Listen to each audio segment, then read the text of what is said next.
जय सिया राम दर्शकों, आप सभी का बहुत बहुत स्वागत है हमारे बेहद ही विशेष कार्यक्रम स्वयं को खोजो में। और मैं हूं आपके साथ उपेंद्र कौर।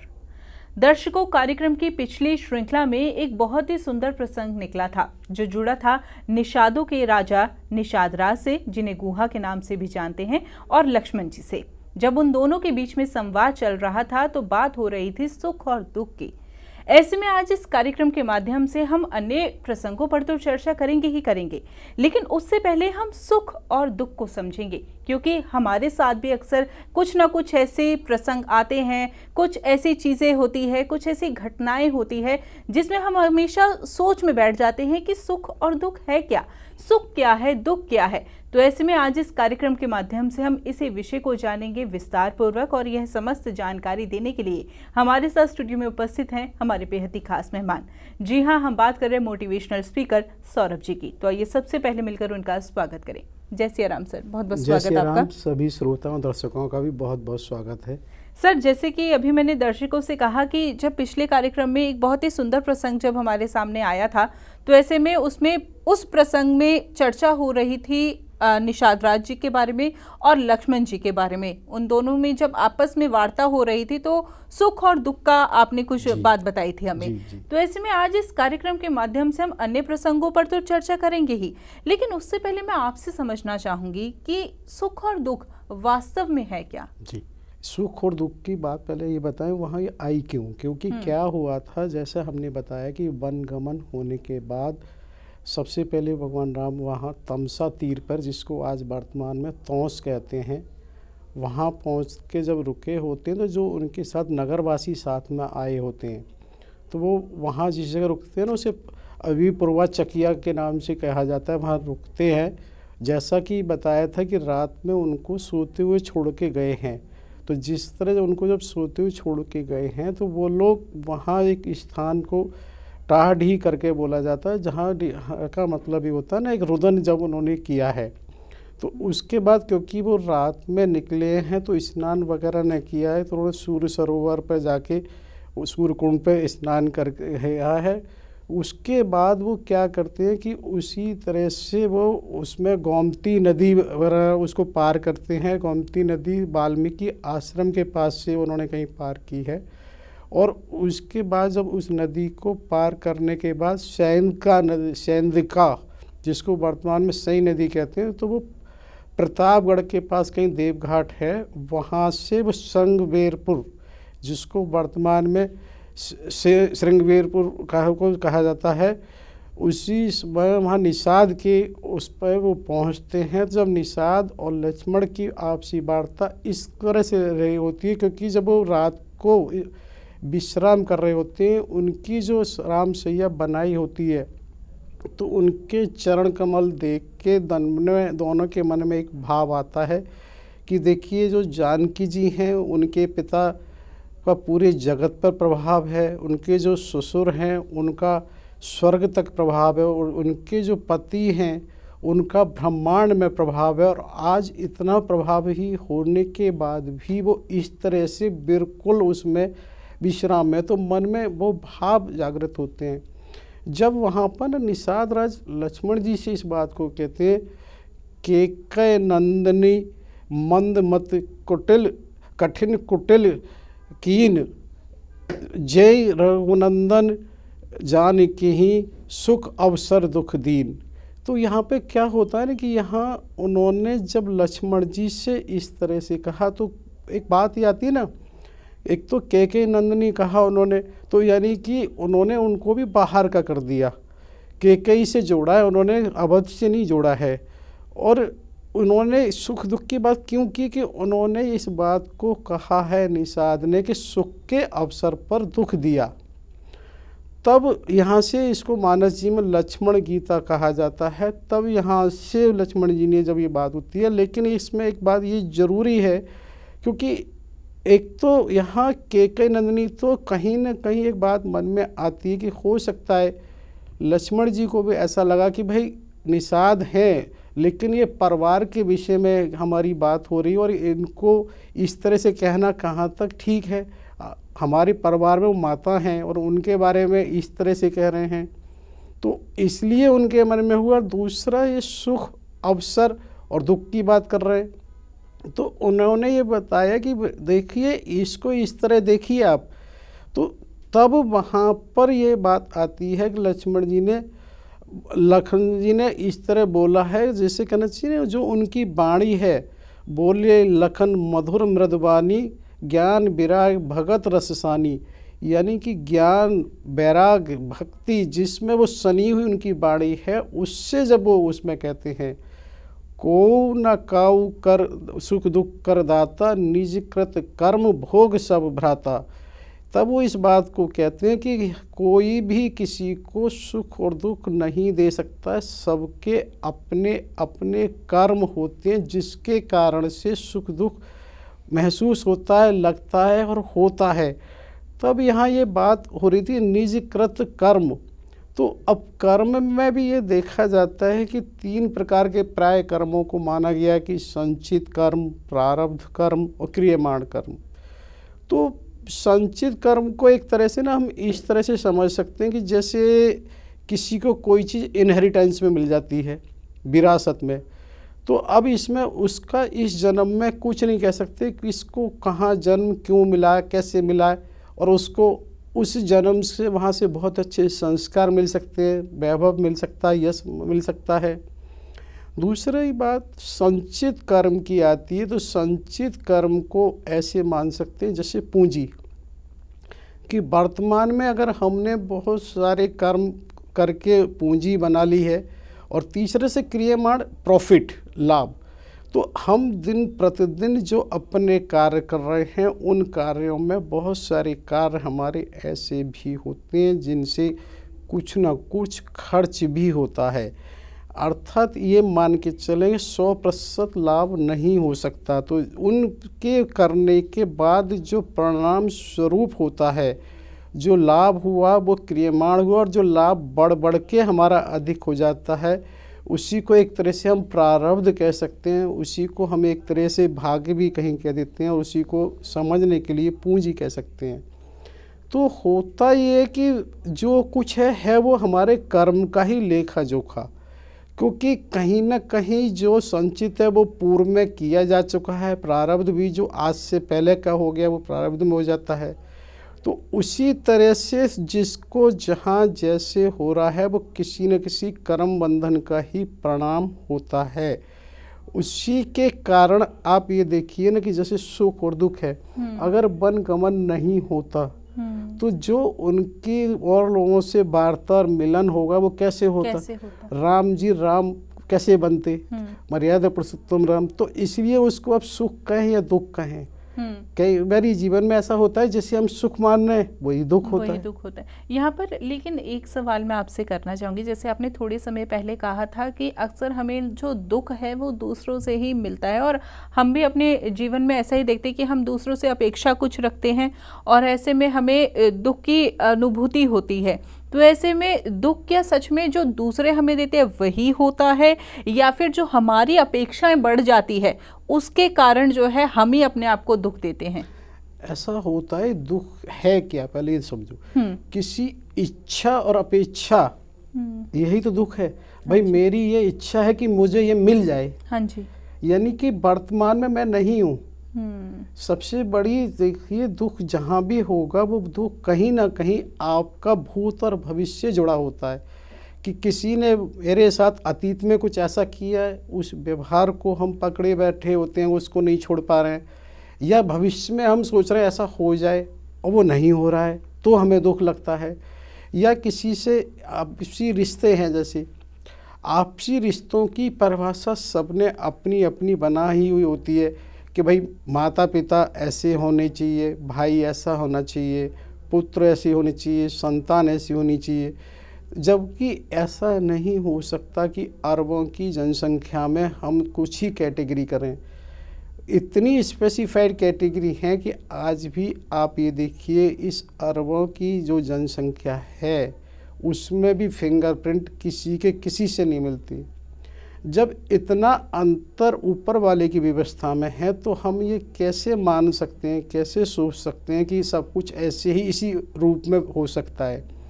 तो यहाँ जो मेन बात है कि दुख को होने का मतलब है कि हमारी इच्छा और अपेक्षा और कम से कम वर्तमान में रहना, क्योंकि जितना दुख है वो कहीं ना कहीं अतीत और भविष्य से जुड़ा होता है। कभी भी व्यक्ति यदि ये वर्तमान में देखे तो उसे क्या है तो बहुत कम हो जाता है। दूसरा एक चीज़ देखिए ना, दुख और दर्द दो भिन्न हैं। जैसे आप देखिए अभी आपके शरीर में कहीं दर्द हो रहा है तो आपको दुख नहीं हो रहा होगा, दुख भूल गए आप। हाँ जी। क्योंकि उस समय आपका जो फोकस है वो दर्द पर है, जबकि दर्द होता है शरीर को, दुख शरीर को नहीं है। सही बात। मतलब आप शरीर में क्या दुख है, शरीर में दुख नहीं हो, शरीर में दर्द हो सकता है। हाँ जी। तो हमें वो दुख तब तक होता है जब तक दर्द अधिक नहीं है। और शरीर में भी देखिए अगर हमें 3 जगह की परेशानी है तो जिस परेशानी अधिक है हमारा उस पर कंसंट्रेशन फोकस अधिक होता है। बिल्कुल। उसी तरह से दुख है कि जिसको ऐसा लगता है कि ऐसा होना चाहिए वो नहीं हुआ है, वो है दुख। और साथ ही साथ सर एक सवाल यह भी मैं आपसे करना चाहूँगी, जैसे कि अक्सर हम ना एक कंफर्ट जोन में अपने आ जाते हैं। जब वो कंफर्ट जोन हमारा चेंज होता है तो हमें कहीं ना कहीं दुख प्रतीत ऐसा लगता है कि हो रहा है, जैसे कोई हमारे जीवन में कोई व्यक्ति है या फिर वो हमें छोड़कर चले जाए या हम उनसे अलग हो जाएं तो हमें दुख होता है। हम किसी स्थान पर है, जैसे जॉब ही ले लीजिए, हम किसी जॉब पर है, किसी कारणवश वो हमारी जॉब छूट गई तो कहीं ना कहीं वो हमें दुख होता है। यानी कि एक कंफर्ट जोन भी हमारा दुख से हमारा रिलेट करता है। बिल्कुल करता है। इसको हम ऐसे समझ लेते हैं कि हमारी उससे आसक्ति कितनी है। क्योंकि कोई भी रिश्ता है, और ये आप मान के चलें कि हम किसी भी रिश्ते से, किसी भी व्यक्ति से, किसी भी उससे हम क्या ले रहे हैं वो क्या दे रहे हैं।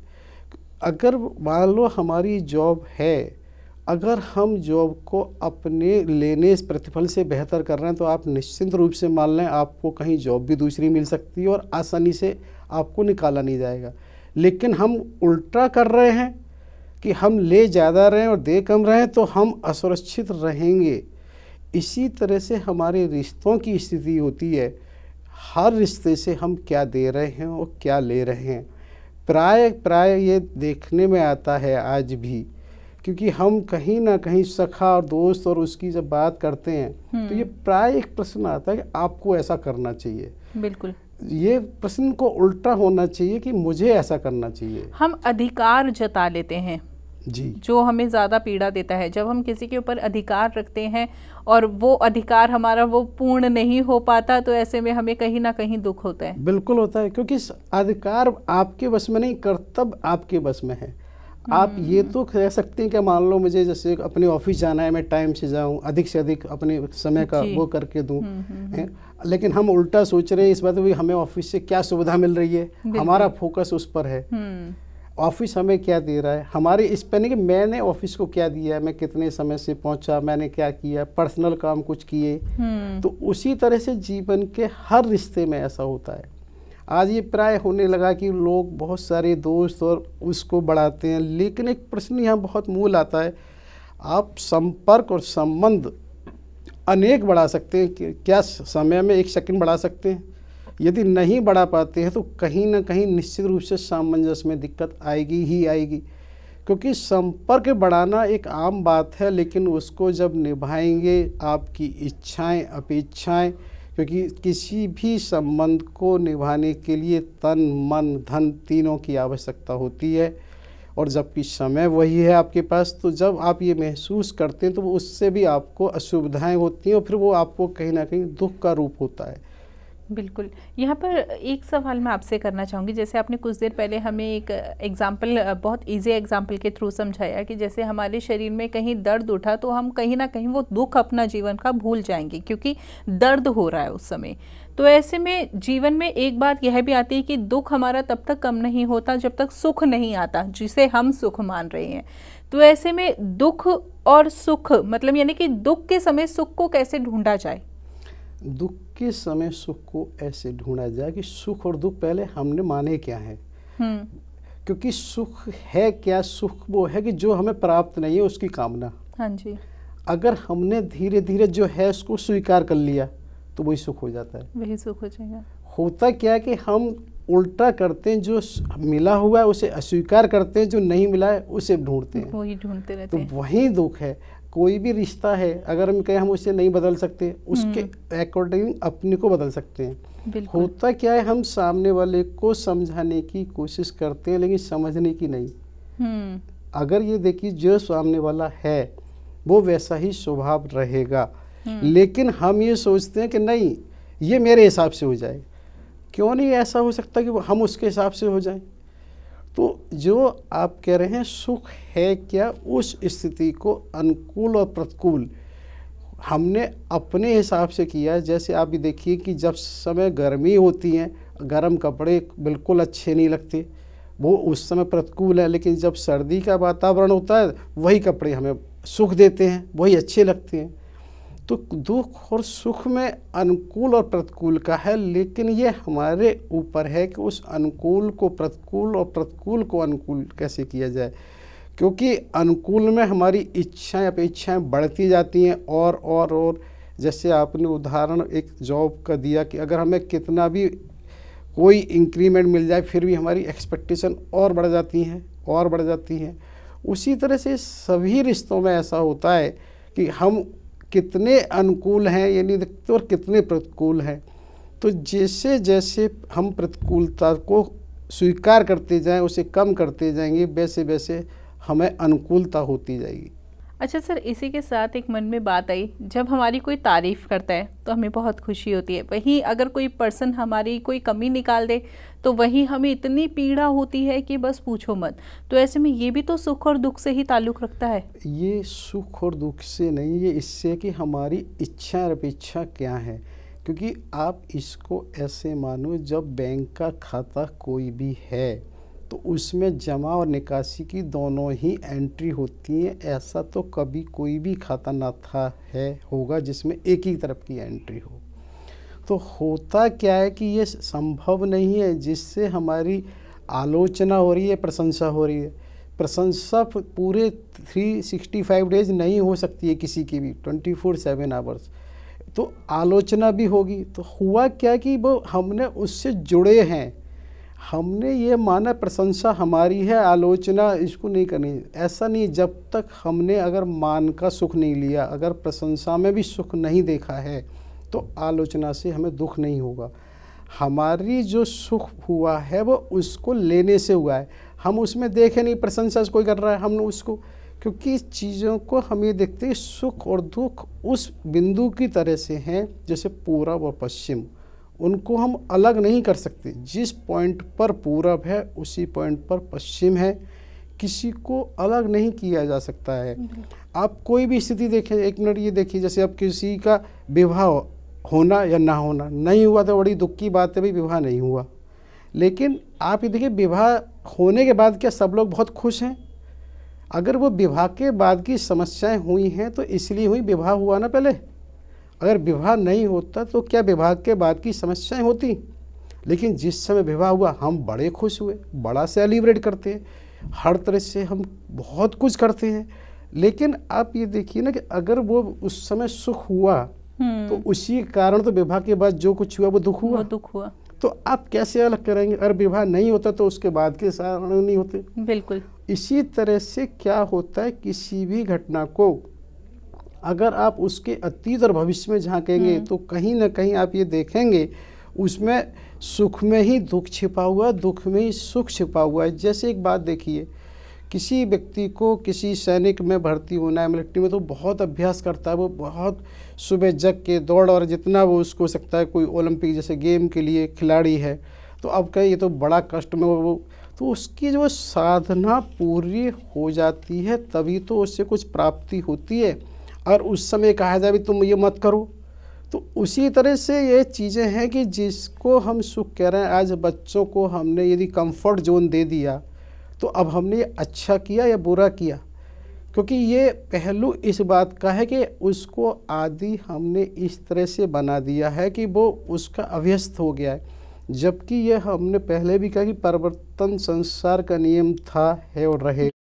तो उस समय में ये देखिए उन बच्चे को जैसे ही फिजिकल प्रॉब्लम हो या मेंटल हो तो वो स्ट्रेस में आते हैं। आप एक बात देखिए, जीवन में शरीर है, क्या शरीर में आपने ये देखा कि ब्लड प्रेशर है? क्या बिना ब्लड प्रेशर के हमारा शरीर चलेगा? नहीं। और हम बच्चों की लाइफ सोचते हैं प्रेशर लेस हो जाए, तो उसी का परिणाम है कि वो बच्चे किसी भी तरह के स्ट्रेस को, आज स्ट्रेस बचा इतना नहीं है जितना कि वो बच्चे उसको झेलने के आदी नहीं है। हुआ क्या है, हमने शुरू से उनको स्ट्रेस फ्री लाइफ की कोशिश करी। वास्तविकता ये है कि स्ट्रेस है नहीं, स्ट्रेस को ये थोपा गया, उसे माना गया कि भाई जैसे ब्लड प्रेशर जीवन का हिस्सा, ऐसे ही थोड़ा स्ट्रेस जीवन के लिए आवश्यक है। उसे हम स्ट्रेस शब्द दे दिया है, जबकि वो स्ट्रेस है ही नहीं, वो उस जीवन का हिस्सा है। जैसे जीने के लिए खून आवश्यक है और खून को रहने के लिए ब्लड सर्कुलेशन, और ब्लड सर्कुलेशन के लिए ब्लड प्रेशर आवश्यक है। तो उस प्रेशर को ही सिर्फ मेंटेन करना है कि भाई इससे कम और इससे ज़्यादा। तो उसी तरह से हमारा ये प्रयास नहीं रहना चाहिए कि कोई चीज़ बिल्कुल तनाव मुक्त। तनाव है क्या? तनाव ये है कि वो उसको हैबिचुअल समझ, इसमें क्या तनाव है। हमें ये होना चाहिए जब कोई भी बात हो इसको बच्चे इसमें तनाव की क्या बात है, तनाव की क्या बात है, उसको बहुत लाइटली लेना चाहिए। होता क्या हमने, हाँ भाई ये तो बहुत टेंशन का विषय है। भाई एक व्यवहारिक बात है कि जिस परीक्षा में बच्चे बैठ रहे हैं सारे बच्चे सफल नहीं होंगे, बिल्कुल। तो आपको पहले से मन से उस बच्चे को तैयार करना पड़ेगा। बेटा नहीं हुआ तो कोई बात नहीं, सेकंड ऑप्शन रखो। अभी आप ये देखिए कि आपने उसको ऐसा बना दिया और उस बच्चे को भी ऐसा कर दिया, देयर इज नथिंग ऑप्शन। बिल्कुल, वो तो पैनिक होते होते पेरेंट्स उनसे ज़्यादा पैनिक हो जाते हैं। तो अब दुख तो होगा ना। बिल्कुल। और अब बताइए, सभी को पता है कि जो इस परीक्षा में सभी कभी सफल नहीं होंगे। बिल्कुल। तो होना तो ये है कि हमको व्यवहारिक शिक्षा पहले आवश्यक है, जिसमें उससे खुद उसके अभ्यस्त हो कि भाई अगर एक बात बताओ जीवन में, हमें ऐसा लगता है कि जैसे हम शुरू में बच्चों की अगर कहीं शिक्षा की बात करते हैं, किसी विद्यालय में एडमिशन को इतना महत्वपूर्ण देते हैं कि जैसे इस विद्यालय में यदि एडमिशन हो गया, प्रवेश मिल गया तो सब कुछ हो गया और नहीं तो कुछ भी नहीं हुआ। ऐसा कभी नहीं हो सकता कि उसी विद्यालय से पढ़े हुए बच्चे सब जगह होंगे या उसी विद्यालय से कहीं कोई और कहीं नहीं निकलेंगे। लेकिन हम जीवन के हर मोड़ पे ऐसा मानते हैं कि कहीं अगर हमारा इंजीनियरिंग, डॉक्टरी, सीए, अन्य जो भी प्रोफेशन है यही सब कुछ है। भाई किसी में झांक के देखिए, क्या उस प्रोफेशन में सबकी लाइफ संतुष्ट है? अगर आप सिविल सर्विस में भी जाके देखें तो आपको होता क्या, हम एक ही पहलू को देखते हैं। जब तक जीवन के सारे पहलू को नहीं देखेंगे तब तक स्पष्ट नहीं होगा। और उसी वजह से हमारी सुख और दुख है, क्योंकि ये प्रायः देखा जाता है कि हम उसके एक ही पहलू को देखते हैं। कि अगर हमने किसी एरिस्टोक्रेट को देखा, भाई ठीक है उसकी लाइफ ऐसी है, कोई एडमिनिस्ट्रेशन में देखा तो हमने देखा अरे उसके आगे पीछे ऐसे रहता है। लेकिन कभी हमने ये महसूस किया कि उस ज़िले में कहीं कोई घटना हो जाती है तो उसका जिम्मेदार वो व्यक्ति होता है। उससे पूछिए कि वो कितनी सारी चीज़ें ऐसी होती हैं जो उसके बस में नहीं है, लेकिन उसके बावजूद वो उन सब को सामंजस्य बिठाते हैं, क्योंकि हमने केवल किसी भी चीज़ का एक ही पहलू देखते हैं। तो उसी तरह से हर चीज़ ऐसी जुड़ी हुई है, सुख और दुख को किसी लाइन से अलग नहीं कर सकते कि ये सुख है ये दुख है। तो उसी तरह से वहाँ पर लक्ष्मण जी का जो कहने का आशय आता है वो इसी को लेके आता है, जिसे आप ये कह रहे हैं सुख के अवसर पर दुख दिया है, ऐसा नहीं है। इसको ये हमें देखना है, विचार करना है। और वो कहते हैं वहाँ पर ये भी कहते हैं अस विचार, ऐसा विचार करके आप ये देखो उन्होंने कोई सुख दुख नहीं दिया, क्योंकि सारी रामायण बनती कैसे, होती कैसे, लीला कैसे होती। जैसा हमने पहले भी कहा है कि जितने वरदान और श्राप तो बहुत पहले से हो गए। वास्तव में तो भगवान राम जी को जब वनगमन माना गया वो तो काफ़ी प्रसन्न हुए हैं। उन्होंने तो ये इस पर भी कहा अस विचार, उन्होंने कहा कि रहस्य में भी मैं नहीं जाता हूँ, वनगमन तो मूढ़ों में मेरी पहली गिनती होगी। तो अर्थात ये इसलिए कहा जा रहा है कि इसको कैसे दुख माना जाए, क्योंकि उन्होंने ये कहा है कि सुख के अवसर पर दुख दिया है। तो ये बात तब उन्होंने लक्ष्मण जी ने अपनी उनसे कही है। और इसी तरह से वो लोग रात भर आपस में चर्चा जब करते हैं कि चर्चा करते करते सुबह का समय हो जाता है। जब सुबह क्या होता है कि कोयल अपनी कुकू कर रही होती हैं, इधर मोर भी अपनी ध्वनि निकाल रहे होते हैं, तब भगवान जी जगते हैं। जगने के बाद निषाद राज उनके पास आते हैं। तो वो निषाद राज से सबसे पहले वो उसके लिए दूध, जिसे कहना चाहिए बट वृक्ष होते हैं, क्योंकि ऐसा माना जाता है कि जो सुबह का समय होता है, सूर्योदय, उस समय वृक्षों से जो दूध देने वाले थे, जैसे बट वृक्ष का खास तौर से उसमें एक सफ़ेद तरल पदार्थ निकलता है, उसको दूध ही कह सकते हैं। तो उन्होंने उसको मंगाया है।